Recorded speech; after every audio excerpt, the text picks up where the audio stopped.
Hello, everybody, and welcome to Friday Apocryphal Podcast, your one-stop shop for everything Friday Apocryphal and podcast. And boy, do we have a show for you today. Today we are covering the Sibylline Oracles, the end of Book 14 and the Fragments. Nice. Yeah. That worked out. Yeah. So we got done last week with a huge chunk of Book 14, and now there's not really that much more left. There's really just like what? A page. Two really pages, I guess, of that. And then the fragments are also pretty short, especially like 2 pages. Yeah, they are. There's like nothing here. Some of them have substance, and then others have anything but substance. Like the word. Like some words. Hot dog. Couple words here and there. Hot dog. This is one of our spooky Halloween episodes. Oh yeah, technically. Look at that. Yeah. Look, we have this. That makes it Halloween themed. Also, it's spooky how short this episode might be. Oh yeah, yeah, right. That's wild. How scary. A short episode. Yeah. Yeah, right. All right. You've never seen it coming from us before. Yeah, I know. I'm filling Be it up, afraid. though. Be very afraid of the conquest of Egypt by the Persians, because that's the next section we're into. And if you remember actually, I should probably say what we're reading from, huh? Nah. I am reading from the Old Testament Pseudepigrapha, Volume 1, Apocalyptic Literature and Testaments, edited by James H. Charlesworth. And with the section on the Sibylline Oracles written by J.J. Collins. Yes, great author of Jewish apocalyptic books. Books on Jewish apocalypticism. J.J. Yep. Jewish apocalypticism, Jewish stuff, Collins. Wow, that was bad. Yep. Anyways, yeah, so if you remember, this book was total nonsense. Mm-hmm. It makes references to... It's ridiculous. It's ridiculous throughout. Yeah, it makes references to a whole bunch of kings and a whole bunch of events that we can't place exactly, because throughout the books, right, you would have gematria used for a name, but that really only started like halfway through. Right. But eventually they would start using gematria for the names, and they'd say this person has, if they're talking about their name starting with the letter A, they would say that their name has starts with the number 1, right? So that's what was usually happening, and because of that, it helped us identify who each king was. Right. For this one, they've completely messed up the gematria. They've messed up something, because the chronology doesn't mix with anything. It doesn't make any sense in history. I'm speculating that they had a poor understanding of writing in general. Either that, or they were trying to write actual prophecy. And there was... Even worse, the order was probably deteriorated or falling apart at that point, so it's symptomatic of the times. Yeah, that is completely possible. I listen to you guys. Yeah, there are a few options, but for the most part, we have no idea who they're talking about most of the time, because they go from person to person, and they make it seem like it's a coherent history, but it's not when we try to line it up with known history. Plus, the gematria doesn't work sometimes, which is weird. Yeah. And it's like they had a poor understanding. It's not even hard. Just repeating everything Ruben is saying. Great. Yes. No, but I agree. Very well done. No, I totally agree with his interpretation. I heard that. There's also a possibility that they could have been using like epithets for the gematria. Could have been. Yeah. But we have no idea. No They're clue. Mixing and matching things. Who knew? That's me speculating. That's just conjecture. That it could have been good conjecture. Yeah, it could have been some nickname or an epithet. Yeah, that was used for gematria. The point is that Book 14 is even more of a nonsense book than what we typically read. Right, and that's saying something, guys. Yeah. We've read a lot of stuff here. We've read... It's no Book of Ben Sira, but Yeah, no Alphabet of Ben Sira. My bad, it's no Alphabet of Ben Sira. Although the Alphabet of Ben Sira was awesome. It was fun. That was a lot of fun, yeah. It's also no Wisdom of Ben Sira. Yeah, it's all. You're right. Yeah. Very far from the wisdom of Ensira. Very far. Yeah, much less sexist. Yeah. Why don't you hand it off to me? I will. Yeah, so we're going to start off with the conquest of Egypt by the Persians. And let me tell you, all our audience members, give us a like, comment, subscribe, share with your friends, family, neighbors, so that we can have our end of the Sibylline Oracles party here in the chat. On this stream. Yeah. And we need a lot of people for the party. Yeah. Yeah. Celebrate the existence of time. I know we didn't send out invitations. We're just kind of springing this on you guys last minute. I know. Sorry about that. It's going to be a wild party. So anyways, why don't I hop into this? The conquest of Egypt by the Persians. There is a certain dear land, a nurturer for men, lying in the plain. The Nile sets limits all about it, flowing by Libya and Ethiopia. Short-lived Syrians will ravage hither and thither all the spoil from this land. It will have a great, noble, princely king, eager to send evils upon thieves. With terrible thought, he will bring mighty help to all the land-proud Italy in the most terrible situations. When he comes on the wine-dark sea from Assyria and destroys the Phoenicians in their homes to fetter evil war and dread battle din, there will be one lord of the land of two lordships. Is there any note on that? Scott suggests that the king in question is, I don't know how to pronounce this. I think it's Chosroes. Okay, we'll go with the it. second of Persia, who conquered Syria and Phoenicia and occupied Egypt and boasted that the Roman Empire was his. Oh, wow. In AD 616 through 18. Wow. Okay. So that's pretty late. Yeah, that's extremely late. Because beforehand, everything was taking place around 200 or 300. Right. One would speculate that if Scott's suggestion is true, then maybe this material is even closer to medieval. Right, yeah.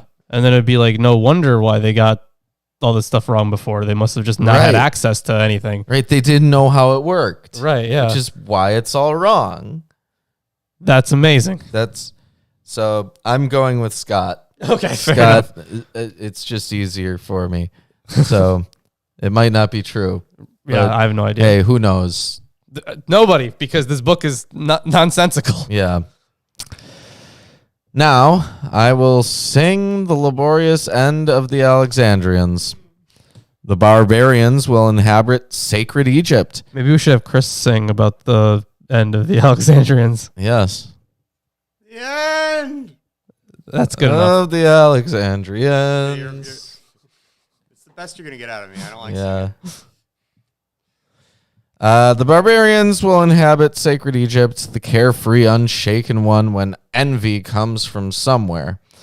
But when God changes times, there's a textual break. Amazing. Yeah, I would love to know what happens when God changes times. That would be great. I mean, it's probably referring to the kind of stuff we saw in Ecclesiastes with there's a time for everything. Maybe, but it says here in the next line, he makes winter summer. Then all the oracles will be fulfilled. Oh, all right. Well, I feel like we missed a lot. They missed something at least. We missed something important. It was pretty important. It's gone. Right. Maybe it was, maybe they mentioned spring and autumn, but probably not. Yep. Could have.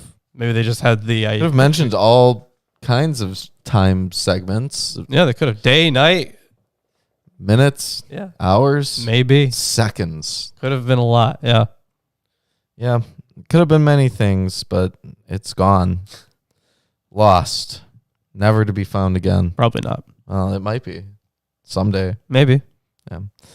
But when 3 children win Olympian victories, even if he tells those who ponder to purify first the famous oracles with the blood of a suckling animal, the Most High, who stretches out a long spear of mourning against all, will bring fate 3 times more terrible. Now, there's a number of footnotes here. Yeah, so some kids winning the Olympics. Mm-hmm. I'm guessing kids of the king. Nope. Random children. Just random children. And, it's going to be weird that a bunch of children win the Olympics because everybody else is so bad. Scott reads Persians for children. And applies verse 300 to the conquest of Caesarea, Jerusalem, and Alexandria. The following verses are hopelessly corrupt. No, well, that's amazing that they're hopelessly corrupt. Where it says the blood of a suckling animal, Scott sees a symbolic reference to some shedding of Jewish blood. He takes the animal as a lamb, symbolic of Jews, as in 1 Enoch 90. Oh, man. And notes the parallel with Revelation 7:14 for to wash in the blood of the lamb. Okay, well, I guess you just cited it. Revelation 7:14. Said Revelation Yeah. 7:14. Have Okay. we even read that yet? No, we haven't gotten there. It's the last book in the Bible. Guys. Oh, yeah, yes. Sorry about the spoilers, guys. This book has been around for a while, but I'm sure you've never even heard of it. I said to him, "Sir, you know," and he said to me, "These are the ones coming out of the great tribulation. They have washed their robes and made them white in the blood of the Lamb." Yeah. So I'm definitely unsure of that. Honestly, it seems like a bit of a stretch. I can see how he got there, but it still seems like a stretch to me. It is a bit much. Yeah. I'm going to go with the verses being hopelessly corrupt. Yeah. So, much barbarian blood will then flow in the dust when the city is sacked by unsociable guests. And just remember that the word barbarian it's the Greek barbaros, and it just means foreigner. Non-Greek. I love the phrasing of this line. When the city is sacked by unsociable guests. Unsociable guests, yeah. Yeah, that's how you describe an invading army. Right? So there's a footnote about that. Alexandria was captured by force 3 times in the 7th century. By the Persians in 617, by the Romans in 645, and by the Arabs in 646. The latter 2 are described in verses 312 through 47. The passage refers to the first conquest. The barbarian blood is Roman. Okay, yeah, fair enough. Yeah. Blessed whoever died, and blessed whoever is childless, for then he who formerly ruled over free people, of which he was namesake, will place his neck under the yoke of slavery. So namesake, is that okay? So what the reference places is to some Roman ruler, which should be okay? So I guess if we're talking about, because my initial thought was Romulus, right? Because the namesake for Rome. But then if we're talking about actual, at the point in history where we might be at, I guess, because we're jumping around so much. But at that point, I'm trying to think, maybe Constantinople, right? Because Constantine. Could be. I'm trying to think of like other places that were named after their leaders. There are a whole bunch of them, right? Like, I'm not suggesting those are the only 2, but those are the only 2 that come to mind. Mm-hmm. But I'm guessing it'd be more like a place like that. Yeah, I'm not sure. Alexandria, could right? be. Yeah, I'm not sure it could be linked to anyone specifically. right. But when you say the namesake, Right, I feel like it that very could much actually be. limits the number of places that it could be. Yeah, but there's yeah. still no direction. Yeah. Really. The prince, who was formerly very famous, will no longer evolve plans, but will incur such mournful slavery. Okay, those are just textual notes. Okay. Then we have the recapture of Egypt by the Romans. Then indeed an ill-fated army of Sicilians will come immediately, bringing terror when a great barbarian nation advances. When it says Sicilians.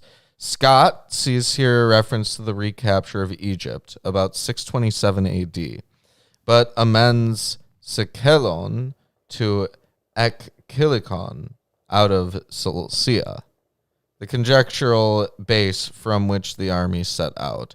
The emendation is very dubious. Right. But the Sibyl is quite capable of referring to a Roman army as Sicilian. Yeah, sure. Yeah, I could see that. Mm-hmm. Yeah, because with Scott's analysis, it seems to be putting it much later. Yeah, much later. I like it, though. I would prefer it to be later. It would make more sense somehow. The fact that we can just, shoo off a lot of this as like, okay, this person just didn't have access to all this information and they were so far removed from it. Like your options really break down such that like it could just be someone writing prophecy at a certain point that's completely nonsensical. Right. And then we just kind of happen to find something later that sounds like it might be it. Mm-hmm. Yeah. Yeah. If they grow fruit, they will ravage the fields. To these, God, who thunders on high, will give evil instead of good. Stranger will always plunder the hateful gold of stranger. Now we have a section on the Arab invasion. But when all see the blood of the flesh-eating lion and the murderous lioness comes upon the body, she will tear away the scepter from him, even from his head. Scott suggests that the lion is Rome and the lioness is the invading Arabs in 639 AD. This is plausible, though conjectural. Yeah, definitely conjectural. I don't think you're going to get much that's other than because like plausible. a whole bunch of places would use like a lion for their for like a national symbol. It could be anything. Yeah. It could be Israel. Right, yeah, Lion of Judah. Yeah. Right? So there were a whole bunch of places that did this kind of thing. Part of the reason why I think it was it in Babylon that they used to do this thing? Or was it Assyria? I forget. But there are these what are they called? There are these reliefs that show the king fighting off lions. And apparently that's a thing that they used to do. Like they used to like have a bunch of lions in an enclosure and then hunt them. Yeah. And then, some dude made a relief of that. Right. Yeah. And it's like, hey, look how strong this guy is. He's fighting lions. Wow. I mean, that's pretty hardcore. Yeah. Richard the Lionhearted is named Richard the Lionhearted because of how many lion hearts he gutted. What? I don't even know if that's true. I don't think so. Is it? No. Okay. All the peoples in Egypt will taste as at a friendly feast and will accomplish mighty deeds. One wards off another, but there will be a great cry of battle among them. Similarly, fear of raging strife will come upon men, and many others will perish, slaying each other by mighty battle. Then one who comes with thick, dark scales, presumably Umar. A crocodile. No, I'm kidding. Apostrophe AMR. So Amir, the Arab leader. Okay, yeah, I'm unsure. Two others will come in agreement with each other, and third to them a great ram from Cyrene, whom I previously mentioned as having fled from battle by the banks of the Nile. There is no clear previous reference. The three are on the Roman side in the conflict. Scott interprets the ram as the patriarch Cyrus and takes Cyrene as Cyrus land. Cyrus was a bishop in Colchis before he was appointed patriarch and governor of Egypt in AD 631. Verse 330 refers to the failure of Cyrus to expel the invaders. Yeah, see, it's just a wannabe Cyrus the Great. We have this guy, and then we have Cyrus the Great. Yeah. But where it specifically says that he previously mentions this, there's no reference. Amazing. Amazing. Yeah. Incredible. What a great writer. But not all will complete even an ineffectual journey. Then, with the great revolving years, there will be a great length of very peaceful time. But then a second war will come upon them in Egypt again. Well, that sucks. Yeah, another war. Yeah, that does suck. And the footnote says, after an armistice in 641, there was peace for 4 years. In 645, the Romans broke the truce by a surprise attack on Alexandria. Okay. So this is looking more like his dating would make sense then. Yes. Yeah. Yeah. I'm partial towards Scott's I'm seeing dating. it. I'm seeing it. Yeah. Yeah. And it would make sense because if we're getting closer to actual historical things, Mhm. it explains why this stuff later is making sense. Yeah. But still, how, Or it could be prophecy. or it could be just a Accurately different, predicting or it could the be a future. different work entirely. Could be. Wait, actually, hold on. Yeah, this would be I'm very convinced this is actually a different work because the first section was filled with gematria that was all sorts of wrong. Right. And this one has none of it so far. We haven't seen That's any right. gematria this section. No, you're correct. Yeah. We haven't seen anything like that. It Yeah. seems as if it was written by someone else. Right. That's what I'm going with. Yeah. You might be right. It will be a naval war, and they will not be victorious. Oh, wretched ones, there will be a conquest of an illustrious city. And it will be spoiled in wars, but not for long. Then neighboring men, wretched ones, will flee from a great land, and will lead their gray-haired parents. Again, they will fall on a land greatly victorious. The Jews will destroy men steadfast in battle, ravaging in wars as far as the gray sea, taking vengeance for fatherland and parents. He will set a race of spoil-bearing men among the dead. Alas, how many men will swim around the waves? For many will fall on the sandy shores. Fair heads will fall to Egyptian birds. Then the blood of mortals will be among the Arabs. But whenever wolves pledge oaths to dogs on the sea-girt island, then there will be a raising of towers. Men will inhabit the city which suffered much. So is that like kind of a when pigs fly sort of thing? Except Might be. There's a lot of references here in the footnotes. So I'm going to look at each of these. yeah. So the first one, I don't know if it's the first one, right? But the thing about like the Jews going to war, I'm trying to think what was going on in Jewish history in the 600s. Well, first it says, again, they will fall on a land. Now, Right. Yeah. the reference is to the return of the Arabs. Then it says the Jews will destroy men steadfast in battle. Yeah. Since the Sibyl is clearly favorable to the Arabs, she would not refer to any Jews who might have been killed by the invaders. So, yeah, I guess maybe. There's another thing. Because this was like before the Crusades, and it was it was well before the Crusades. It says taking vengeance for fatherland and parents. Now, Scott suggests that the Jews were fighting to avenge Jerusalem. So I know that around this time there probably would have been at least probably some heat, maybe some heat being built up between like Jews and Muslims, but I actually think it was fairly peaceful at the beginning between them. So I don't know. So I don't think that would explain it. It says fair heads will fall to Egyptian birds. Fair heads refers to Germanic peoples in the Roman army.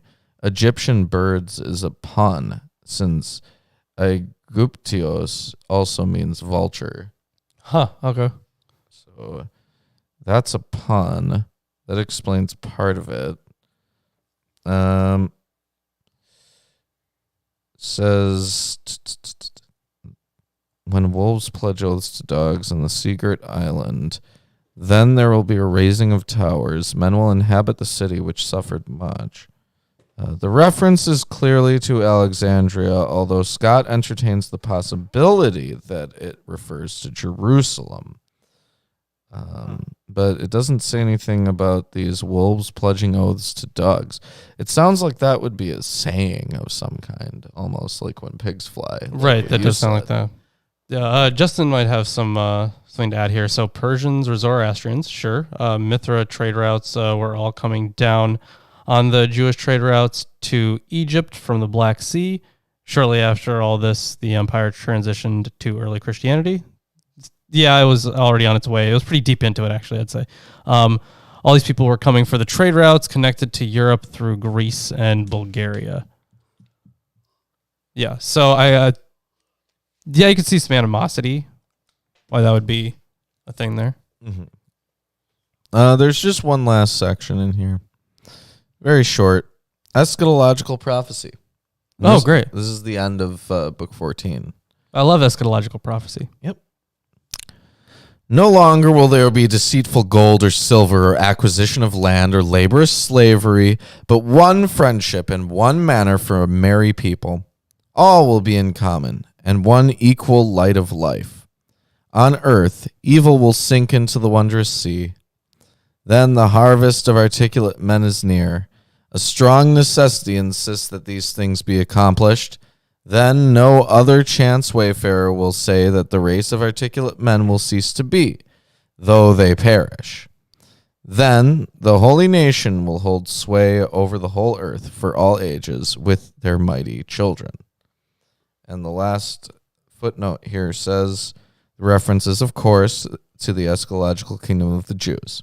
Sure. The concluding eschatological oracle may be older than the remainder of Sibylline Oracle 14. that would make sense, because at some point, you kind of figure they stopped hoping for this soon to come day when that would happen. So I would think that an oracle like that would be from earlier. Yeah. By the way, that was the end of Sibylline Oracles, book 14. If you're enjoying the stream so far, give us a like, comment, subscribe, share it with your friends, family, neighbors. And you know what? Final thoughts on book 14?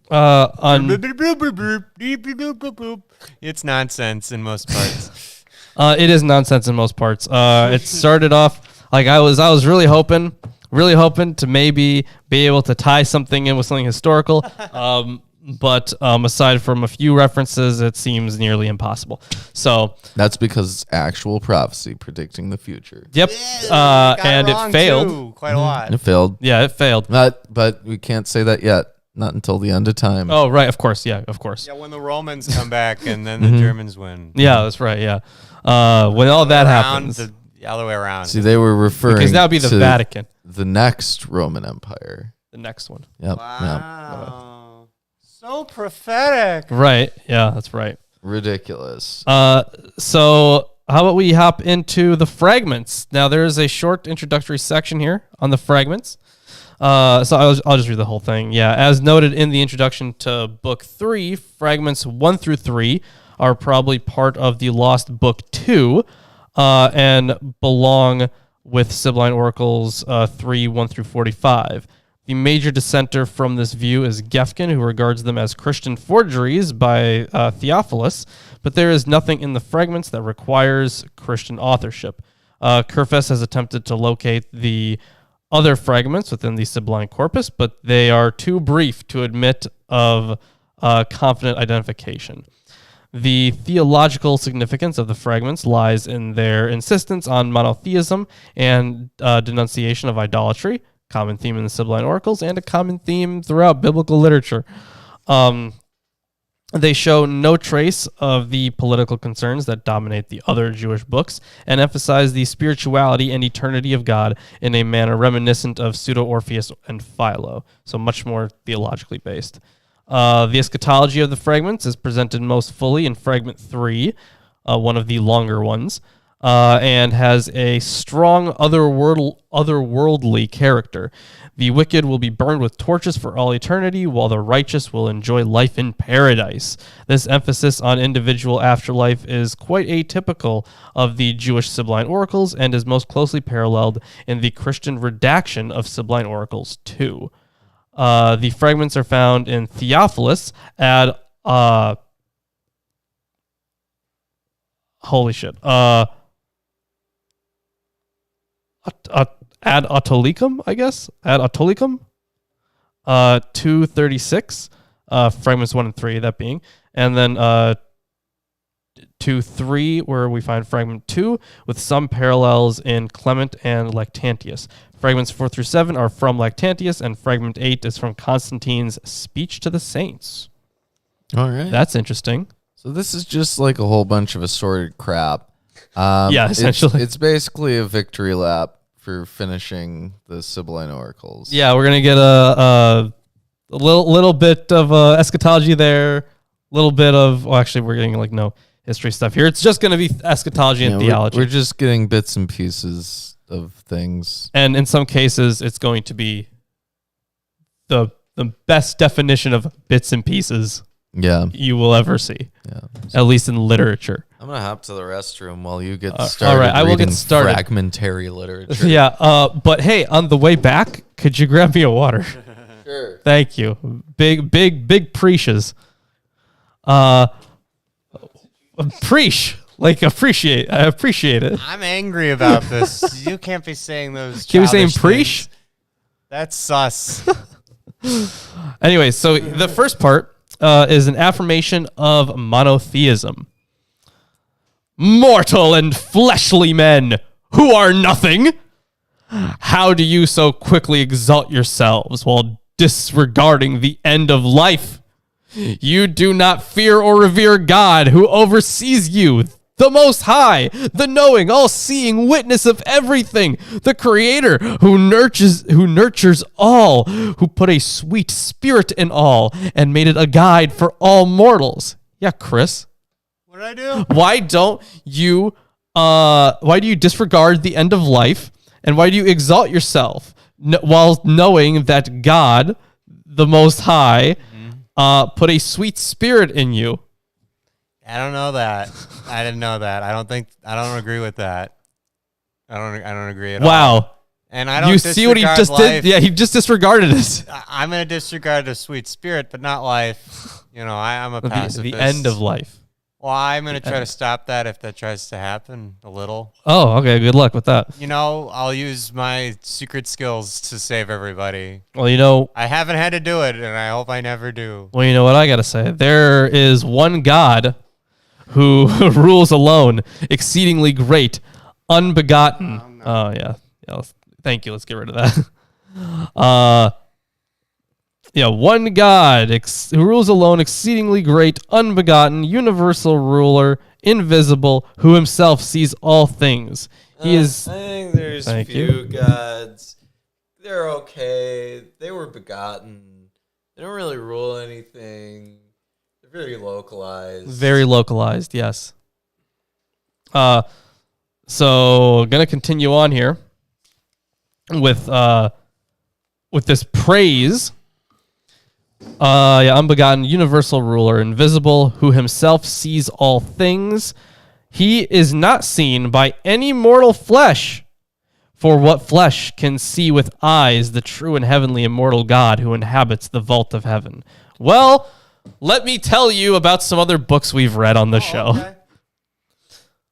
Moses. He's not seen with eyes because what eyes could see him? Moses' eyes could. Oh, it looks like normal mortal eyes are perfectly capable of seeing him. Huh. It's a misnomer. This fragmentary misnomer. In fact, Moses had a speech impediment. So, I'm pretty sure that most people would be capable. There's not like having a speech impediment has anything to do with your eyes, but there might have been something up with his brain. Maybe, yeah. I'm going to go with that. It's possible.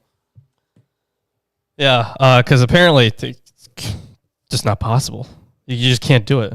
But other people have. But hey, listen. The Sibyl says that no one could ever do that. Which Sibyl says? Good question. I wish I knew. Okay. For what flesh can see with eyes the true and heavenly immortal God who inhabits the vault of heaven? But men who are mortal are not even able to stand against the rays of the sun.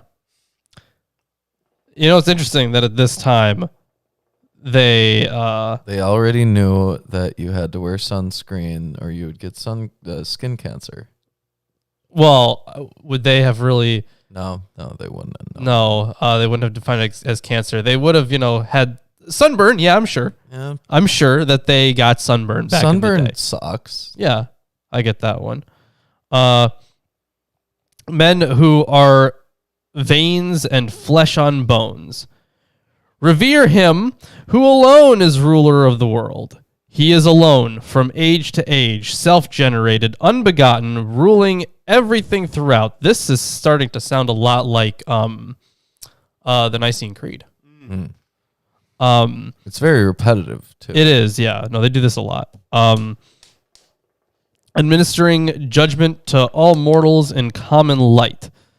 You will have the appropriate reward of wickedness because you abandoned the true and eternal God and ceased to honor him and sacrifice sacred hecatombs but made the sacrifices to the demons in Hades. So a hecatomb is a sacrifice of 100 cattle.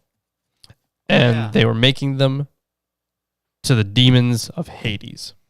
Well, sometimes you just got to work with demons. I mean, sometimes you do. We tried to bend trees. It didn't work. Nope. Demon summoning did not work. Nope. Unfortunately. Sorry. I think our channel would be a lot bigger if it worked. If we could summon demons and could do deals with them and shit. Yeah, hell yeah, our channel would be a lot bigger. Yeah. And we would have literal demons on a camera. Yeah, great. That would be amazing. Come on, man. Yeah. I don't think we have enough cows to kill. That's the problem, guys. 100 heifers. Moving on. Yeah. Also, a whole bunch of people saying see, the big problem is you guys were skeptical. Oh. We literally established that we were believing in it at the beginning. Tried our best. We were really, really trying, yeah. But when something happens that that there's a logical explanation for, that one that doesn't require the supernatural, why would we assume that that's supernatural?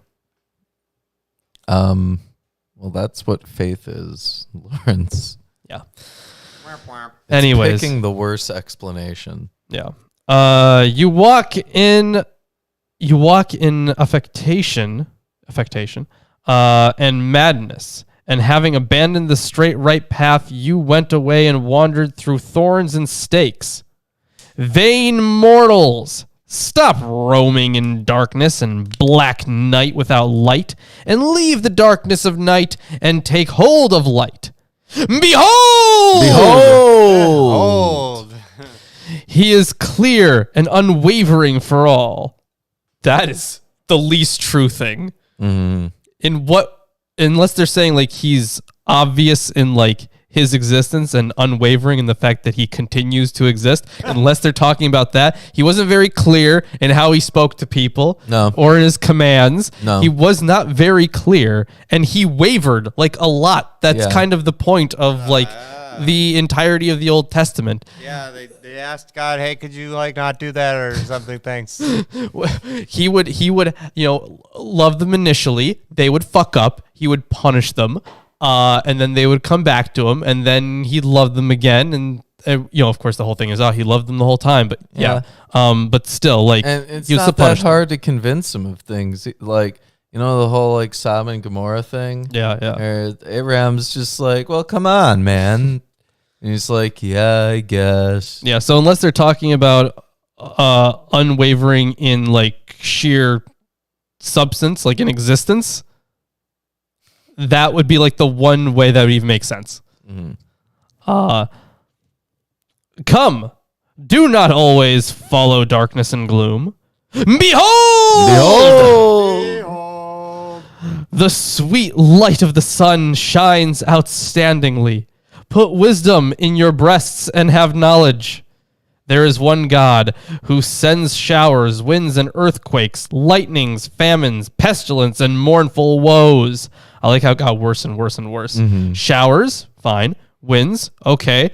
Earthquakes, lightning, famines, pestilence. Not great. Those are all starting to get pretty bad there. And then woes. Oh, jeez. Oh, and then snowstorms and ice. Oh, great. Why do I name them individually? He rules heaven, holds sway over earth. He himself exists. Yeah, so I think they are talking about unwavering in existence. Yeah. And the fact that he's the only one and the one who does all the things. They just kind of depict him as a dick, though. Yeah. He's an all-powerful dick. Hey, do you like being caught in snowstorms while there's an earthquake and all kinds of woes? You know what? I was considering doing that yesterday, but I couldn't find my nearest earthquake. Oh, jeez. Yeah. The closest one was happening like halfway across the globe. I was like, man, wish I could be there for that. So now on to fragment 2. It's a grand total of 3 lines. Okay. Yeah. And this is the part that comes from Constantine's speech to the saints. All right. If gods beget and yet remain immortal, there would have been more gods born than men, and mortals would never have a place to stand. You know? Okay. Yeah, that's all right. This is okay. Overpopulation Of gods, yeah. By Listen, reason, if they could reproduce, they would have fucked so much by this point that we couldn't exist here. So there are a few things Constantine is missing, I think. Constantine assumes God is a physical thing that takes up Space on Earth. On Earth. Yeah. Yes. And what did he think of? Was that how he stopped believing in the Roman gods? I don't know. Because remember, See, 'cause Jesus he grew up. is a offspring of God, and he takes up space. We don't talk about that. We don't talk about that, Ruben. Isn't that the whole point of the New Testament? Listen. We've had this discussion emptying times. It's yeah, I don't know what Constantine's thinking here. I think he sees this as a gotcha. Gotcha. Maybe.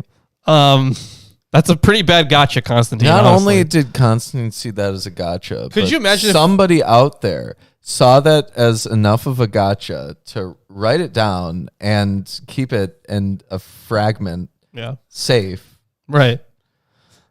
That's a good point. Yeah, bad argument there. Could you imagine if we used arguments like that? No. Yes.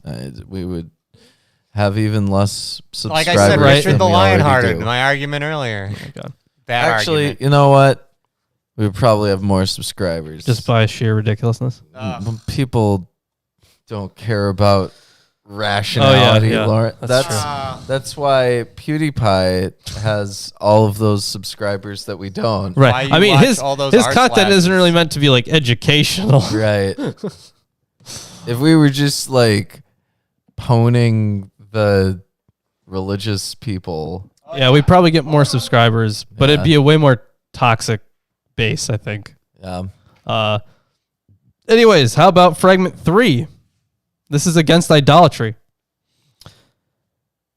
But if that which comes into being also absolutely perishes, a god cannot be formed from the thighs of man and a womb. But God is alone, unique, supreme over all. He has made heaven and sun and stars and moon, fruitful earth and waves of water of the sea, lofty mountains, perennial streams of springs. Again, he begets an innumerable multitude of water creatures. He sustains serpents, which move on the earth, and diverse kinds of birds, shrill, lisping, trilling, chirping, disturbing the air with their wings. Thank you, Chris.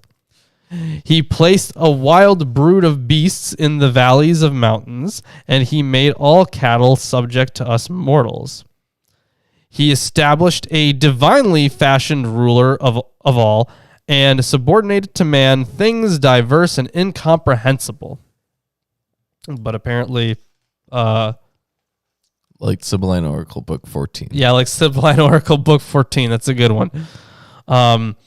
For what flesh of mortals is able to know all these things? Oh, this is the same thing we saw with this was in a few books, right? It was in the Apocalypse of Cedroc. Oh, hands. Oh, yeah. Oh, hands. Oh, hair on my head. Oh, fingernails. You have protected me from sunburn on that spot for so long. Oh, pinky toe. Giving me stability in my shakiest of times. Oh, left eyebrow. How you slightly stopped dust that one time. Wow. Yeah, that was what a great book. Yep. Wonderful. Best book. But we're not in that book. No, we're not. No. We're in Fragments. What are we on now? Oh, well, we're on fragment 3 right now. Okay. Yeah. Still there, huh? Yeah, this one. So the first fragment and the third one are longer. Gotcha. Yeah, they're the ones with actual substance. So everything else will be a speed run. Oh yeah, it's a speed run. You're yeah. And you got nothing to worry about. So where the hell was I? Right. So who knows? Yeah, what mortal knows all these things? But he alone knows, who made these things from the beginning, the eternal, incorruptible creator who lives in the sky, who provides for the good a much greater good as reward, but stirs up wrath and anger against the wicked and unjust, and war and pestilence and tearful woes. Men, why do you vainly exalt yourselves so that you will be rooted out? Well, why do you do that? That's a good question.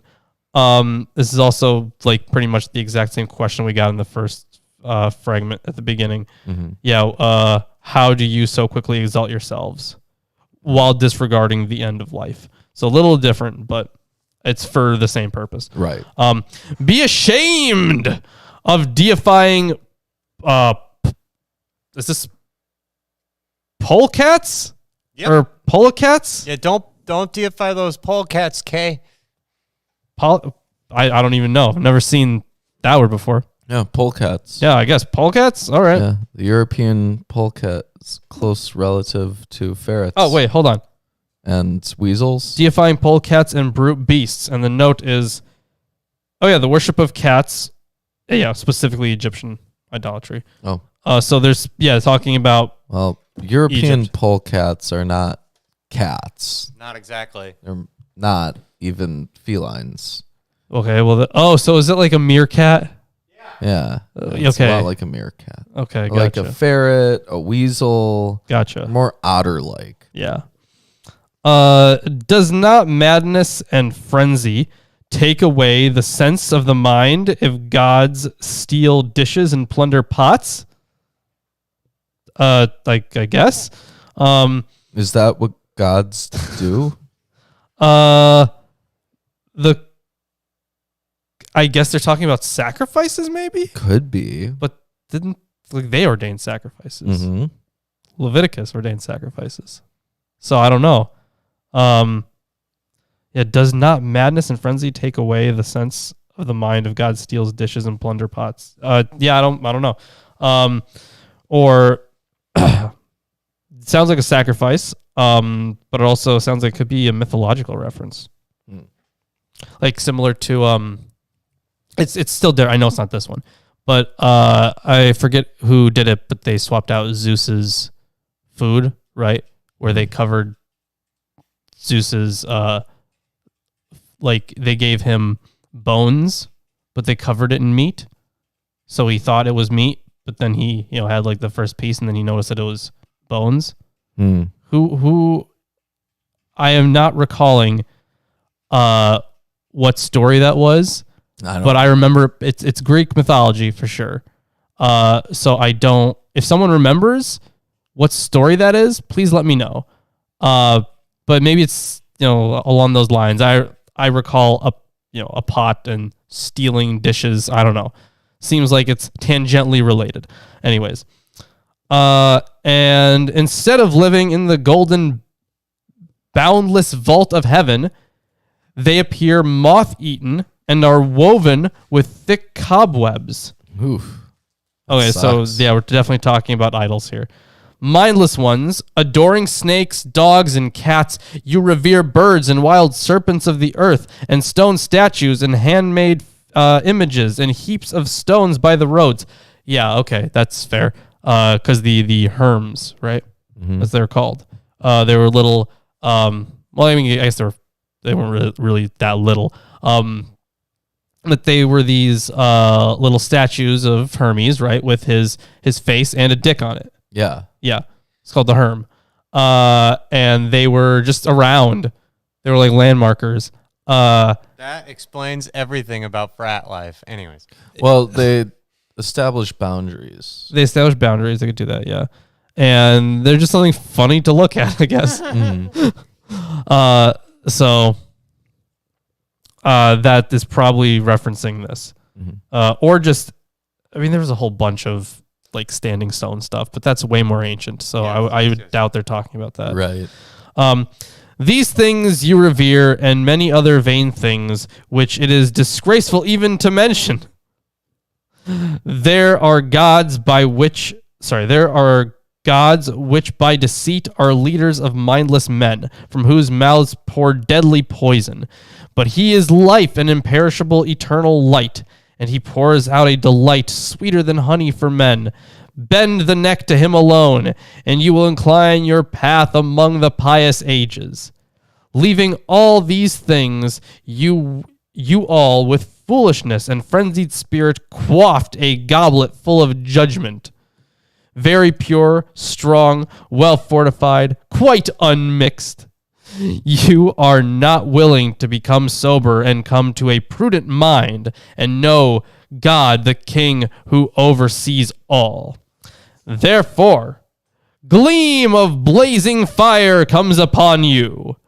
You will be burned with torches all day throughout eternity, shamed by lies on account of useless idols. So that's some of that afterlife stuff that you talked about in the introduction. Yeah. And it's really, this might just be, way closer to modern conceptions of hell. Yeah. Or at this point, there's probably, depending on when this is from, right? Because it's so fragmentary. So what did they say about Fragment 3? That Probably part of the Lost Book 2. Okay, so it's all right. So yeah, we're getting into the really tough ideas of hell that we get later on. But anyways, yeah, you'll be burned with torches all day throughout eternity, shamed by lies on account of useless idols. But those who honor the true eternal God inherit life, dwelling in the luxuriant garden of paradise for the time of eternity, feasting on sweet bread from starry heaven. Now that is manna from heaven. yes, Right? absolutely. Yeah. It's exactly what it sounds like. Yes. So yeah. Oh yeah. The Exodus reference. There's a reference. Is that John maybe? And 2nd Baruch. Okay. Anyways, how about Fragment 4? Yeah. Yeah. Listen to me, articulate men. The eternal king reigns. Now on to Fragment 5. Well, that was a good one. I like Fragment 4. Hand You it like off to Fragment me 4? for Fragment 7. What? Hand it off to me for Fragment 7. Oh, Just Fragment 7? Yeah. Okay. So here's that was Fragment 4. Fragment 5. Who alone is God? The the invincible creator. He himself established the form of the shape of mortals. He mingled the nature of all, begetter of life. Yeah, sounds very classic. Standard pronouncement of yeah. God. Yeah. Standard theological stuff. Fragment 6. There's a textual break immediately. Oh, yeah, it nice. starts off with a textual break. Good stuff. And then it goes on. Whenever it comes, there will be fire in the dark. Oh, sorry. Whenever it comes, there will be fire in the dark middle of black night. You know what? If we're waiting for fire in the dark middle of black night, I would have really loved to know what it was that was coming. Yes. It would have been nice to know, but we don't, and we never will. Never know. No, that's unfortunate. But I'm going to hand it off to Ruben for only Fragment 7. Only fragments. Only Fragment 7. Let's get ready, guys. Fragment 7's a big one. All right. Fragment ready. 7. Yep. Uncreated God. Here you go. That's my. We need a T-shirt with that. Oh man. That's the whole thing. That's Fragment 7. Did you enjoy that? Yeah. Are you parched from that reading? I am so parched. Okay, yeah, that was Practically dehydrated. yeah, right. That was the best. Yeah. Yeah, just uncreated God. There you go. And now on to the final fragment, Fragment 8. The Etherean then to God, and this is a quotation. Why, she says, O Master, do you inflict the compulsion of prophecy on me and not rather guard me, lifted high above the earth until the day of your most blessed coming? That's the whole thing. So it's a question. It makes sense for a Sibyl to ask because why do you keep having me write these things down? Can you please just bring me up to heaven? Yeah. No way. You know, keep me safe or something. I would rather not deal with all the wars and all the terrible things that you tell me are going to happen. Right? Yeah, like all the murders. Yeah. All right. So well, final thoughts on the fragments. how about Not much to say. the They're book fragments. overall? So, Books. entirety of the Sibylline Oracles. Yes, the entirety of the Sibylline Oracles. Very broad range. Oh yeah, I would say that you definitely get a more complete view of how not only prophecy evolved over time, but Evolved.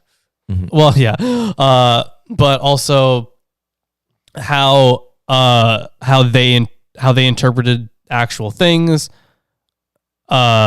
through their theologies, and it helps us reconstruct how we got here. Like Essentially, they almost seem like they were a legitimate historical society at some point. for a little bit, yeah. Well, But for remember, some time they had a good rep and they deserved it. well, remember, there was a whole library that was burned, right? Mhm. Not the one in Alexandria, Right.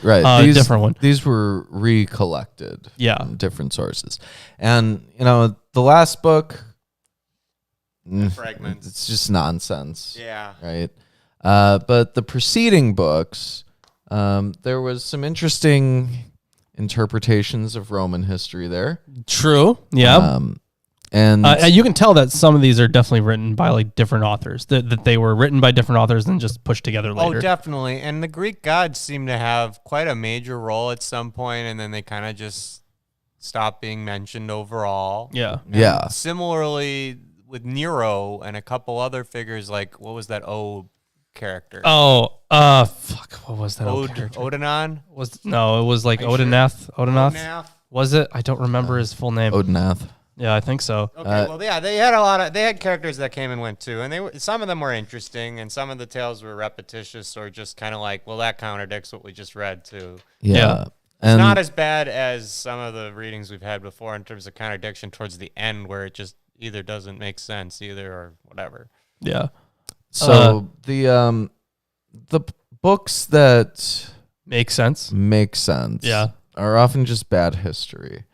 And even when they're fine history, or sorry, even when they're bad history, they can still show you like, okay, so it shows like their fears, right? Like the fear of a Right. returning Nero. Absolutely. Yeah. There's some weird syncretism that occurs with the Greek gods at various points in different Sibyls. Yeah. That's not present in most of them, I don't think. Right. No, it seemed like it was several authors' flair that really went for it. Yeah, Not all of them, though. there are references to Ares. Right, but that could just essentially mean war depending on when. But like the earlier books, right? The Like very the first few. earlier books. Yeah, the first few are like hugely syncretic. The last couple, besides the nonsense one, Yeah. are like almost a-religious. Yeah. Yeah. Yeah, definitely. So it's a weird little collection. I don't think it's great. Yeah, it's not I don't even know how you would even begin to rate something like this. I Out think of 10. as a collection, out of 10, I probably would give it a 6, maybe. Like it's better than like I wouldn't throw it away. Yeah, definitely wouldn't throw it away. It's got some decent stuff in there. I might even I'd give keep it it a on a 6 shelf. as well, just for conformity. And then Lawrence can also give it a 6. You know, I like Don's answer. 6 out of 10. Yeah. Well, if we each give it a 6. Right, yeah, that's fair. True. Yeah. So yeah, that's the end of the Sibylline Oracles, and it's a pretty big thing, I guess. Yeah. Yeah. So did we decide on what we were reading next? I thought we were gonna do some Gnostic stuff. Okay, yeah, I'll bring over some what are they called? The Nag Hammadi stuff. that I All have. right. Yeah. Yeah, we're gonna get into that. It's gonna be a lot more exciting, probably. Yeah, let's sure hope so. Jay Dollison gives it a 3 out of 10. 3 out of 10. That is an injustice. Justin. Yeah, I guess he really doesn't like the Sibylline Oracles. I guess not. Anyways. Just because the prophets were women. Yeah. Oh my God. What a sexist this guy. Can't Yeah. believe he's here. There's no other explanation. What happens if you pin? What the hell is happening? Okay, so we're trying to pin a T-shirt for All you right. guys. Well, I guess click it, see what happens. It. But yeah, hey, listen, you know what? If you guys enjoyed the stream, make sure you drop a like, subscribe if you haven't. Remember, any viewer engagement is good. So drop your comments. What should they? Oh, sorry. At the end of the video, not the end of the video. Uncreate God. Uncreated God. Yes. So when the video's over, when it's already posted, There it is. make sure you put in the comment section, not in the live chat, in the comment section, make sure you just put the words uncreated God, letting us know that you got to the end of the video. Yeah, and if you want to support our show, you can check us out on Patreon, where you could be on the show, you could be in Hangouts, you could win a T-shirt, or you could click that pin T-shirt and buy yourself one of our incredible shirts. Yes.